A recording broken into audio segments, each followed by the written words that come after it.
The one thing that's always been difficult here is that this has never been about politics for me. It's always been about history. And sometimes you have a difficult time relaying that to someone.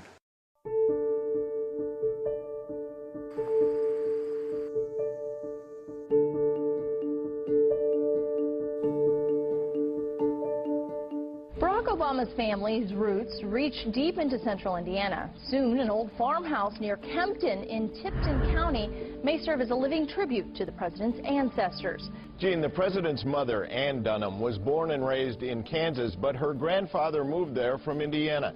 And a historic preservationist is now at work reconstructing some of the Obama family history here.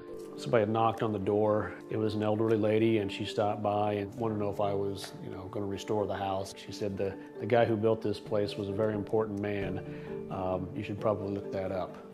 This is a copy of a land grant that shows the property was settled by Jacob Dunham in 1840. Jacob Dunham is Barack Obama's great-great-great-great-grandfather. He is one of 11 Obama ancestors buried here at the Kempton Cemetery. If I would not have taken the time to restore this place, it would not be here. I don't want to look back on this, 20, 30 years from now and say, well, I wish I would have done something with this, and find out that something has happened to the house that has destroyed the history of it or whatever. I mean, I take it very seriously that there is a history of a president involved. Owner Sean Clements established a 1-acre garden this year, much like the community garden that the First Lady planted at the White House. It's well known that candidate Barack Obama visited here in 2008, and Clements believes it's politics that prompted some organizations to turn down donations and others to reject invitations to volunteer in the garden.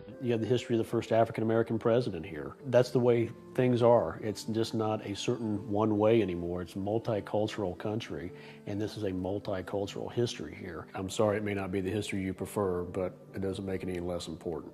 Clements says he has endured resistance, vandalism, and racism as he tries to establish a nonprofit foundation to rebuild the 19th century landmark. He has no plans to give up. When I first bought the house, this was my home. And it stopped being my home a while back. This is what's going to define me. This is what I'm going to be remembered for. Every time I work on this house, it's never far from me that this is a part of presidential history, and I have to put my best foot forward on it.